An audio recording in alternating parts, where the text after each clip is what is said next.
Hindi, nainggit lang kasi sa akin yung lokong yan eh. Nagkakamali ka. Dapat ay malaman si Colin na nagligtas sa'yo sa Fort Marshall. Maniwala ka. Ako'y nakaharap ng ipagtandutan ni Chief Commander Delgado. Magandang araw mga kaibigan! Sa episode na ito, tatalakayin natin ang buhay at karera ng isa sa mga orihinal na heartthrobs ng Philippine cinema, si Pancho Magalona. Kilala sa kanyang angking kagwapuhan at kahusayan sa pag-arte, si Pancho ay isa sa mga unang aktor na naging tunay na movie idol sa bansa. Tara at balikan natin ang kanyang makulay na buhay mula sa kanyang kabataan hanggang sa kanyang huling araw at kung paano niya naiwan ang kanyang marka sa industriya ng pelikula. Dito sa Pinoy Wisdom.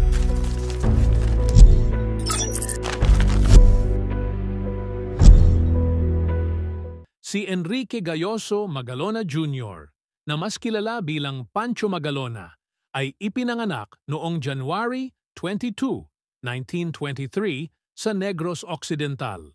Mula sa isang prominenteng pamilya, siya ay apo ng dating presidente ng Senado na si Eulogio Amang Rodriguez at anak ng politiko at hukom na si Enrique Magalona Sr.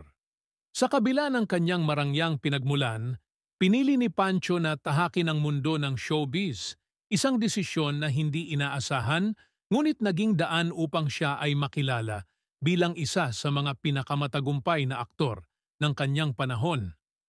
Nagsimula ang karera ni Pancho Magalona sa pelikula noong dekada 40.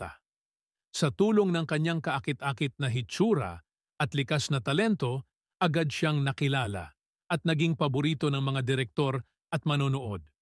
Una siyang napansin sa mga pelikulang Sing-Sing na Tanso at Mutya ng Pasig kung saan ipinakita niya ang kanyang kakayahang magbigay buhay sa mga karakter na kanyang ginagampanan.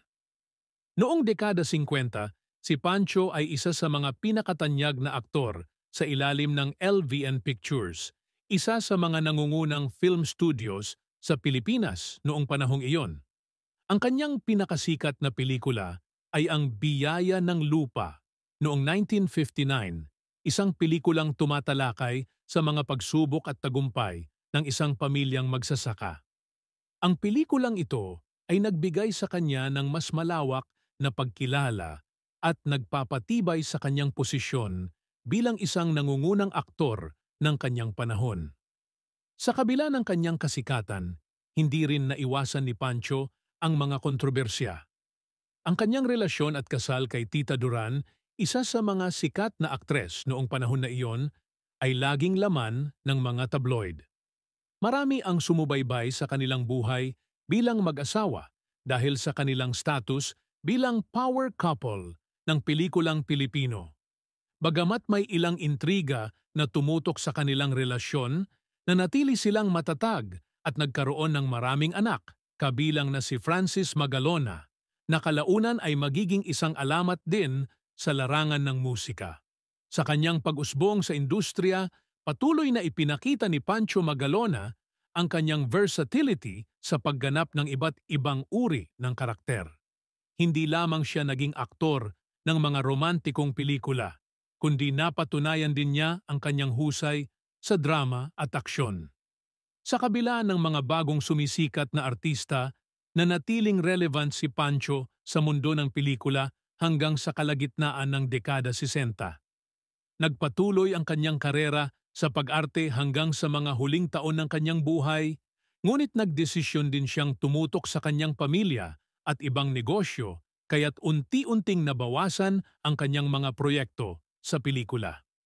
Pumanaw si Pancho Magalona noong April 1998 sa edad na 75. Ang kanyang pagkawala ay nagdulot ng kalungkutan sa industriya ng pelikula, lalo na sa mga tagahanga na sumubaybay sa kanyang karera mula sa simula. Subalit, ang kanyang mga pelikula ay nananatiling buhay at patuloy na pinapahalagahan ng mga Pilipino. Siya ay itinuturing na isa sa mga unang superstar ng Philippine cinema at ang kanyang kontribusyon ay hindi malilimutan. At yan nagtatapos ang ating pagtalakay sa buhay ni Pancho Magalona, ang orihinal na heartthrob ng pelikulang Pilipino. ang kanyang buhay at karera ay isang patunay ng kanyang dedikasyon sa sining ng pag-arte at sa kanyang pagmamahal sa kanyang pamilya. Hanggang sa susunod, huwag kalimutang mag-subscribe para sa mas marami pang kwento ng mga alamat ng Philippine Cinema. Maraming salamat sa inyong panunood. Dito lang yan sa Pinoy Wisdom